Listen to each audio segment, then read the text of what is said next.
San Francisco's financial district shimmered in the afternoon light, a mosaic of glass, steel, and ambition stretching endlessly toward the sky. People moved with purpose, heels clicking against pavement, briefcases swinging, conversations flowing over Bluetooth headsets. In the middle of this world built on image and speed walked a woman in a faded green trench coat and scuffed leather boots, utterly unbothered by appearances. Elena Brooks Sterling, 42, didn't need to dress the part to prove she belonged. She knew who she was. While the world spiraled around IPOs and brunch reservations, Elena walked with quiet certainty, her pace neither rushed nor slow. She took her time, breathing in the crisp scent of saltwater drifting in from the bay. Her dark curls fluttered beneath a wool cap. Her hands, one tucked into a coat pocket, the other wrapped around the strap of a canvas tote, moved with ease. Her husband, Adrian Sterling, founder of the Sterling Group and one of the most powerful venture capitalists on the West Coast, had texted her earlier. Lumiere. Downtown. 7 p.m. Thought we'd try something new for our 6th. And yes, they have Hendrix. They'd been married 6 years. And while their world had changed dramatically, private jets, foundation galas, photo ops with global figures, Elena hadn't. She still preferred farmers' markets to high-end grocers. She still drove her 2008 Volvo wagon, still illustrated children's books from her cozy home studio, still used the same battered mug that said "Create every day." Today was their anniversary, and like always, Adrian was wrapping up some billion-dollar deal before dinner. Their tradition was simple: Elena would spend the afternoon wandering the city, sketching scenes in her mind, and then they'd meet for dinner, just the two of them, away from the noise. But this restaurant was different. Lumiere, the newest addition to the famed dining chain, had opened just 3 months earlier on the ground floor of a mirrored skyscraper downtown. It boasted world-renowned chefs, an ever-evolving seasonal menu, and a waitlist that even billionaires had to call in favors for. Adrian had somehow landed a reservation. Elena had never been there before. She'd looked it up briefly that morning. Crystal chandeliers. Open kitchen concept. A 25-foot wine wall. Reviews called it the symphony of elegance and exclusivity. She didn't feel nervous. Just curious. Elena checked her watch. It was 5:12 p.m. Still nearly 2 hours before Adrian would arrive. She reached into her coat pocket and felt the small, square gift box she had placed there earlier that morning. A vintage Hamilton wristwatch, carefully restored. On the back, she'd had engraved: "The place where you first saw me reading to the kids. 37.7749 degrees north, 122.4194 degrees west. The public library. Their beginning." Elena smiled to herself and stepped forward. The restaurant's facade was all glass and grace, floor-to-ceiling windows revealing a meticulously designed interior that glowed like a curated art piece. She pulled open the heavy glass door. The lobby was cooler than the outside air, both in temperature and tone. Light jazz played overhead, just loud enough to remind you it was intentional. Everything gleamed: marble floors, golden-laid columns, soft cream drapes. At the center stood the hostess station, an angular structure of mahogany and brass, flanked by 2 enormous vases of fresh orchids. Behind the station stood a tall, slender blonde woman with a flawless chignon and an iPad in hand. Her name tag read Sloane. Sloane's smile appeared before her greeting did, and when she took in Elena's trench coat, jeans, and worn boots, it barely faltered. Barely. "Good evening," Sloane said with professional warmth. "Hi," Elena returned. "I have a reservation." "Well, my husband does." "Name?" "Sterling. Adrian Sterling." 7 o'clock. Sloane's fingers danced across the iPad. A pause. A subtle lift of the brow. She found the name. "Yes. Mr. Sterling. That's correct." She looked up, eyes gliding over Elena again. But it's only 5:15. I know. I thought I might have a drink at the bar while I wait. Sloane's smile thinned slightly. I'm afraid the bar is reserved for guests with active seating. Perhaps you'd be more comfortable at the cafe down the street? We'd be happy to text you when Mr. Sterling arrives. The emphasis on Mr. Sterling was unmistakable. Like a challenge disguised as politeness. Elena's spine straightened a fraction. I'd prefer to wait here, thank you. Sloane hesitated, then gestured discreetly to someone off to the side. A young man in a black vest with slicked back hair stepped forward. His name tag read Jordan. This guest is here for the Sterling reservation at 7, Sloane informed him, careful not to meet Elena's eyes. Would you mind seating her somewhere, for now? Jordan glanced at Elena. His smirk was faint but unmistakable. Of course. He led her past gleaming tables and elaborately folded napkins, past waiters polishing stemware and arranging flower petals on charger plates. Finally, he stopped near the kitchen doors. Here's perfect, he said, placing a single menu on the smallest table in the house, practically tucked behind a column and next to the dish return. Someone will be with you shortly. Then he was gone. Elena sat down quietly. She looked around at the dozens of empty tables. She wasn't upset. Not yet. But she knew. She knew exactly what this was. The seat was hard and the table wobbled slightly. Elena adjusted the hem of her coat and glanced at the polished silverware laid out as if trying to impress someone more deserving. From this vantage point, she had a direct line of sight into the kitchen and could smell the early prep of butter, seared lamb, and garlic. It would have made a fine spot for a food critic. But Elena wasn't here to review the cuisine. She was here to celebrate. A server in a black tux passed by, barely sparing her a glance. Another hovered near the host stand with Sloane and Jordan, murmuring something that made both of them smirk. Sloane didn't bother lowering her voice this time. I'm telling you, she said, she's Sterling's wife. Jordan leaned an elbow on the counter. Maybe she works for him. Assistant or something. She's wearing thrift store boots, Sloane laughed quietly. No way. They weren't subtle. And Elena had good ears. Still, she remained seated, unfolding the menu carefully. It was printed on thick cream stock with gold leaf at the top. The appetizers alone were enough to make a junior banker flinch, $34 for a fennel soup, $58 for 3 bites of crab tartare. She wasn't surprised. Lumiere wasn't a place people came to eat. It was a place people came to be seen eating. Can I get you anything? A voice asked suddenly. Elena looked up. It was Jordan, now wearing the expression of someone who'd rather be doing anything else. I'll have a gin and tonic, please, she said. He gave her a look. Just water with that? No, she said, her tone still even. Just the gin and tonic. Hendrix, if you have it. 3-1. Cucumber garnish. Jordan's mouth opened, then closed. She slid her Centurion card across the table without breaking eye contact. After a pause, he took the card and walked away. She exhaled quietly and glanced around the restaurant again. The tables were starting to fill. Men in custom-tailored suits. Women in sleek black cocktail dresses with shimmering earrings. Servers moved with the grace of stage actors between tables, but not one came near hers. Across the room, 3 more servers huddled near the wine wall. One, a young woman with sharp cheekbones and a slick low ponytail, was giggling behind her hand. Another, a red-headed waiter with cufflinks shaped like skulls, glanced toward Elena's table and rolled his eyes. Bet she's one of those Instagram wives, he whispered, but not quietly enough.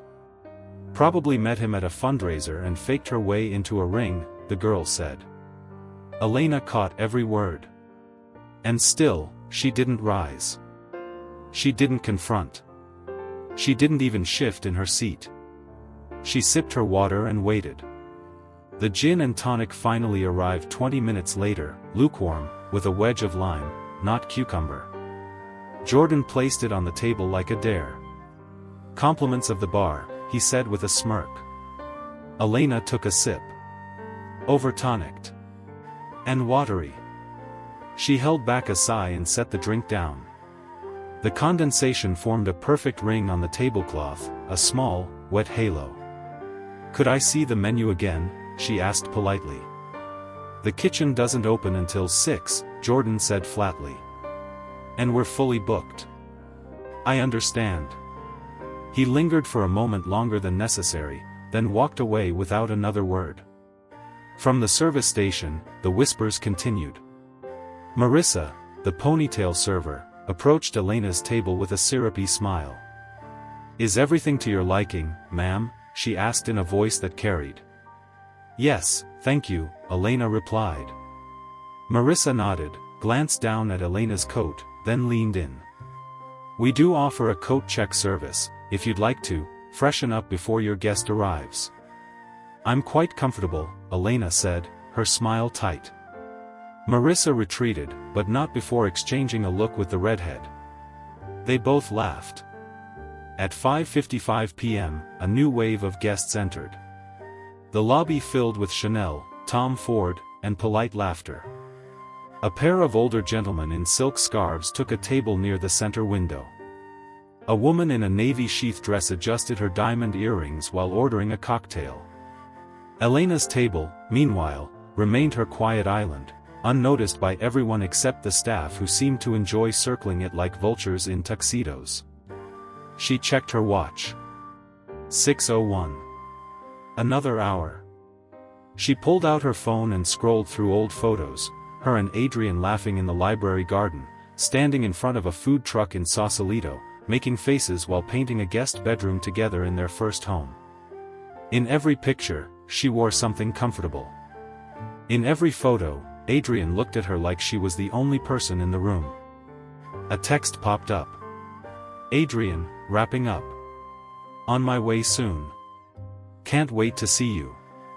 Happy anniversary, love." She smiled and replied. "Already here. Tucked away by the kitchen. You can't miss me, I'm the scandal in the green trench coat." Seconds later. "Adrian, my rebel bride. Be there soon." She slipped her phone back into her pocket and took another sip of the watery drink. From across the room, she saw Marissa watching her. Tarek had joined the others now. His arms were folded, his smile casual, but his tone was not when he leaned in and said, "Apparently she's ordering like she owns the place." "She looks like she owns a thrift store," Marissa replied. Jordan laughed. $10 says Sterling's not even coming." Their laughter drifted like smoke across the restaurant. Elena didn't flinch. But she felt it. All of it. And still, she waited. At 6:14 p.m., the noise in Lumiere swelled with the rhythm of a well-rehearsed orchestra. The restaurant was now full, every table taken, every wine glass glistening. Laughter floated over candlelight and appetizers. The staff glided like ballet dancers, placing dishes with theatrical grace. But Elena remained where she had been for the past hour, seated at the smallest table in the house, sipping a weak drink and watching the show. Only now, others were starting to notice her too. A woman in a deep emerald gown at the bar cast a glance in her direction. A man in a tailored three-piece suit raised an eyebrow after hearing one of the servers snicker while walking past Elena's table. Something about her stillness, her quietness, her poise, amid the swirling opulence, began to unsettle people. At 6:18, Christopher Delaney, the general manager, emerged from the back. He was in his late 50s, tall and slender with silver hair brushed neatly back and tortoiseshell glasses perched on a sharp nose. His walk was efficient, and his face wore the smooth, unreadable professionalism of someone who'd handled both Michelin critics and international CEOs. He made a discreet circle of the dining floor, checking on high-priority guests, exchanging hushed comments with the head sommelier. Then he paused. His eyes had landed on Elena. He approached slowly, clasping his hands in front of him like a politician about to apologize without admitting guilt. "Good evening," he said with a smooth baritone. "I'm Christopher Delaney, the general manager here. I understand you're waiting for someone?" Elena looked up and met his gaze. "Yes," she said evenly. "My husband, Adrian Sterling." Delaney blinked. Just once. But that one blink said more than words ever could. "Mr. Sterling," he repeated slowly. "As in? Sterling Group?"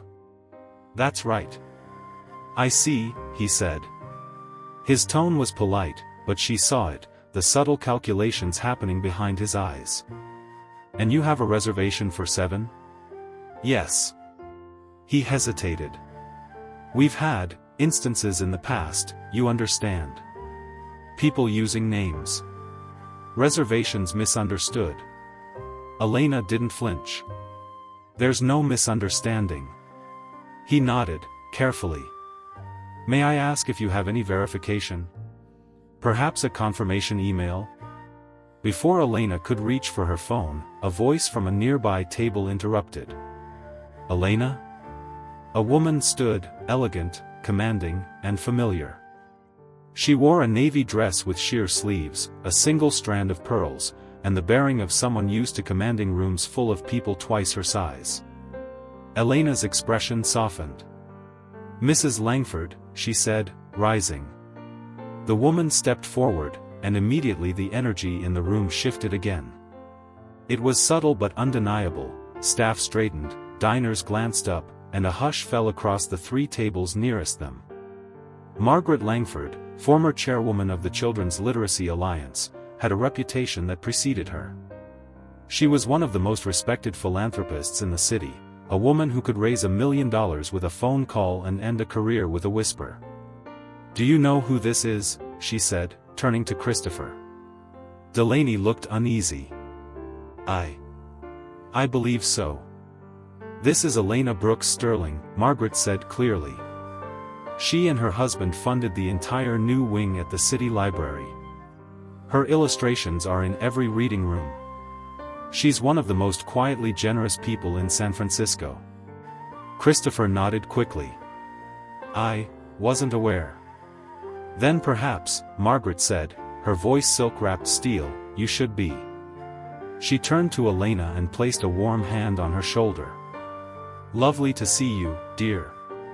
Adrian is lucky, as always." "Thank you," Elena said quietly. Margaret returned to her table with all the finality of a judge who had just delivered a verdict. Delaney stood awkwardly. His face had gone pale. "Mrs. Sterling," he said, "please accept my sincerest apologies. Would you prefer to be moved to a more suitable table while you wait?" Elena didn't even glance at the room. "No, thank you. This table is fine." "I understand," he said. But he didn't. Not fully. Not yet.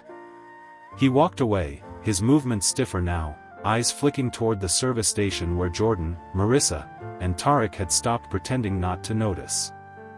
They were watching. And for the first time that evening, they looked nervous. At exactly 7 p.m., the grand glass doors at the front of Lumiere opened with a quiet hiss. The noise in the restaurant dipped, not entirely, but enough. Conversation stalled mid-sentence. A few heads turned instinctively. The way the staff moved shifted almost imperceptibly, like animals sensing the presence of a predator, not out of fear, but out of awe. Adrian Sterling stepped through the doorway. He didn't need an introduction. At 46, he had the presence of a man who built empires without ever raising his voice. He wore a deep navy suit tailored to perfection, no tie, his salt and pepper hair artfully tousled, his wrist adorned with a familiar timepiece, the watch Elena had given him for their 3rd anniversary. His gait was smooth, effortless, his confidence quiet but absolute.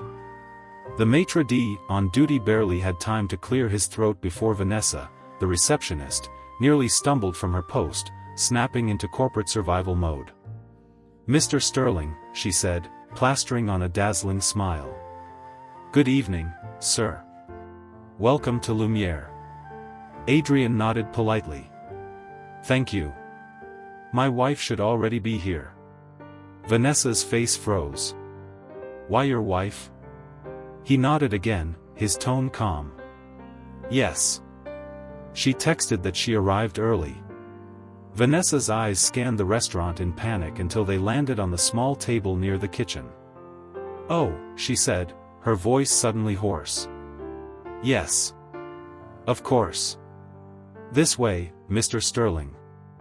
As he followed her through the dining room, people stared, not just at him, but at where he was headed. Servers froze mid-pour. Diners turned their heads. Some recognized him. Others simply followed the ripple of recognition. When Adrian reached the table, Elena stood. His entire face softened. "There you are," he said, stepping forward to kiss her cheek. "You look perfect." "You're right on time," she smiled. "I hope I didn't keep you waiting too long." "Just long enough to be reminded of what really matters," she said simply. Adrian's eyes flicked to the table's position, right by the kitchen, the worst seat in the house, and a shadow passed across his face. He didn't speak, but his jaw tensed. Before he could sit, Christopher Delaney arrived with visible urgency, wiping his hands on his vest as if that might erase what had already transpired. "Mr. Sterling," he began breathlessly. "Welcome to Lumiere. We are absolutely honored to have you dining with us this evening." Adrian looked at him calmly. "Thank you. I see you've met my wife." Christopher's voice faltered. "Yes. Mrs. Sterling arrived a bit early. We've done our best to accommodate her." Elena glanced at him, then at Adrian. "They've been enlightening." Adrian raised an eyebrow. "Enlightening, huh?" Christopher spoke quickly. "Please allow me to move you both to the window table. It's just become available." "That won't be necessary," Adrian said smoothly. "My wife seems comfortable here." Christopher hesitated, clearly distressed. Of course. If there's anything else we can do." "There is," Adrian interrupted. "You can send over the staff who's been serving my wife while she waited." Christopher blinked. "Of course." Moments later, Jordan, Marissa, and Tarek approached the table. They were no longer smug, no longer whispering. Now, they were pale. Tight-lipped. Awkward in their uniforms. Adrian stood. He glanced at their name tags, then back at them. "Jordan. Marissa. Tarek. Thank you for your service." No one spoke. "Was my wife treated with dignity and respect while she waited?" he asked. The silence stretched too long. Jordan opened his mouth, but it was Elena who answered first. "They were honest," she said gently. "Painfully honest." Adrian turned fully toward the staff. His tone never rose. "I see." Marissa stepped forward. "Mrs. Sterling, please accept our sincere apologies. We misread the situation." "What exactly are you apologizing for?" Adrian asked, his voice cool as steel wrapped in velvet. She froze. Elena turned to her husband. "Perhaps for suggesting I check my coat to upgrade my appearance. Or for laughing at the idea I might be married to you. Or for calling me a gold digger."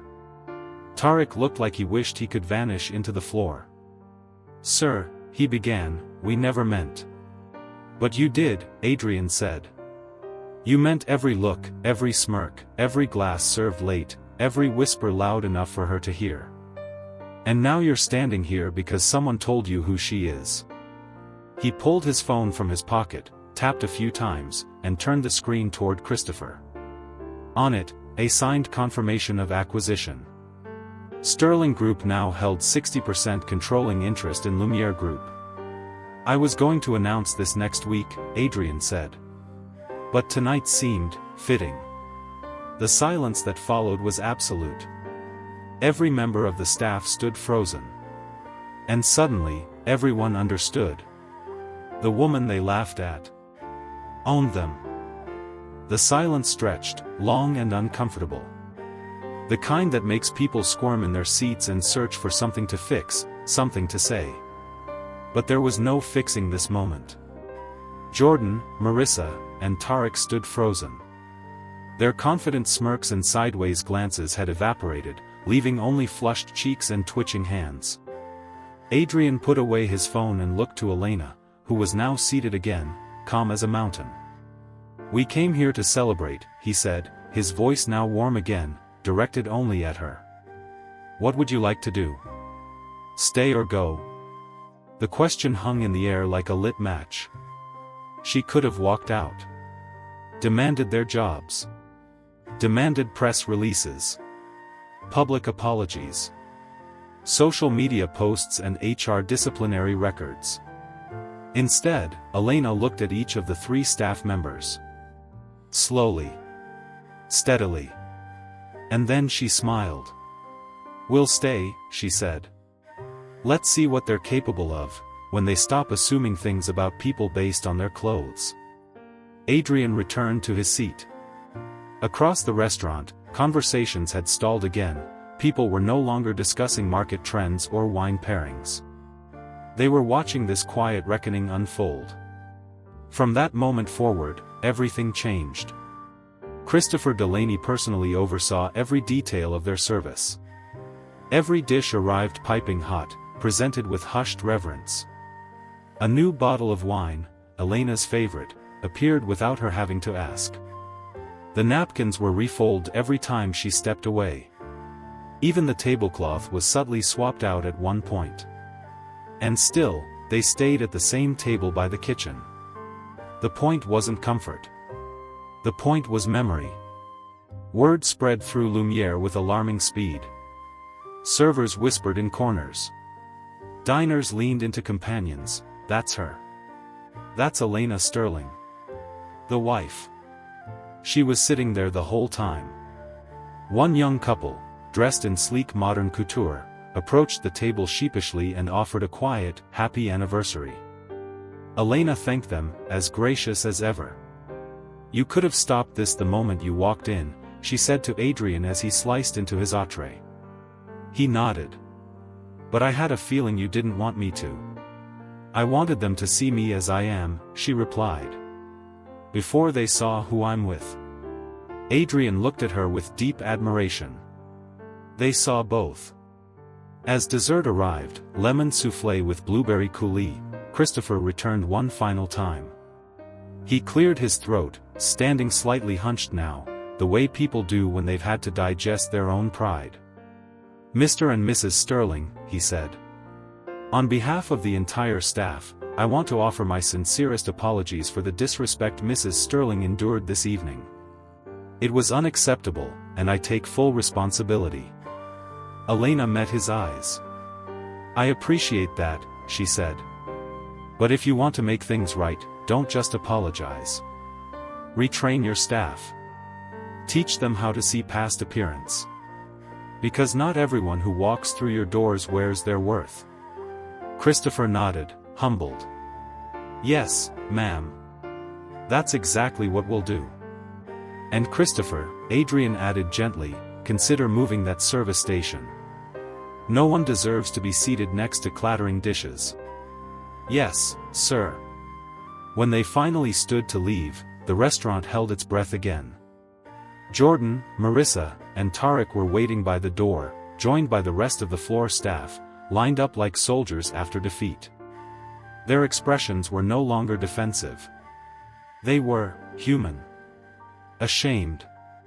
Grateful she hadn't used her power to crush them. Elena stopped in front of them. She didn't raise her voice. She didn't smirk. "I hope you remember this," she said softly. "Wealth isn't always wrapped in designer fabric. And kindness costs nothing. But it means everything." Then she turned, walked into the night air, and let the door close behind her. Outside, the sky had darkened.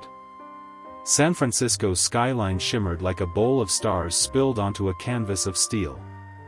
The valet pulled up the car, sleek and quiet. Adrian opened the door for her. "You okay?" he asked. Elena smiled, sliding into the seat. "I'm better than okay. Tonight reminded me of something." "What's that?" She looked at him, adjusting her green trench coat. "That sometimes, the most powerful thing a person can wear, is their own dignity." He nodded and kissed her hand. "And what matters most to you, Mrs. Sterling?" She leaned back in her seat, her voice barely above a whisper. "Authenticity. Grace. And you. Always you." As the car pulled away from Lumiere, leaving behind Crystal and shame, Elena knew this wasn't just an anniversary dinner. It was a quiet revolution in green. Graduation Cap 1. Never judge someone by their appearance. Backhand index pointing right. The restaurant staff assumed Elena didn't belong there simply because she wore a worn denim jacket. But they had no idea she was the wife of the man who owned the entire restaurant chain. Brain lesson: in a world obsessed with image, be the person who looks deeper. True worth often hides behind simplicity. Person in lotus position 2. The power of calm and kindness. Backhand index pointing right. Elena didn't lash out. She didn't cause a scene or demand apologies. She let the situation unfold, allowing those who mocked her to face the shame of their own behavior. Light bulb lesson: sometimes, dignity and silence speak louder than anger. You don't need to shout to be heard. Gemstone 3. Dignity doesn't wear designer. Backhand index pointing right. Elena entered in a modest coat, but she walked out with the grace and power of a woman who knows her worth. Red heart lesson: class isn't about brands, it's about how you carry yourself when no one respects you. Repeat button 4. Everyone deserves to be treated with respect. Backhand index pointing right. The staff only became polite once they discovered Elena's identity. Which reveals a sad truth: their kindness had conditions. Seedling lesson: real respect is unconditional. You don't need to know someone's status to treat them with dignity. Globe showing Europe Africa 5. We teach best through grace, not authority. Backhand index pointing right. Adrian could have fired everyone on the spot. Elena could have demanded public apologies. But instead, they let humility and quiet strength deliver the message. Sparkle's lesson: change doesn't come from fear, it comes from awareness. Speech balloon summary of the moral. In a world obsessed with appearances, true power is quiet, and real class is never loud. Kindness is the only luxury that costs nothing, but is remembered forever.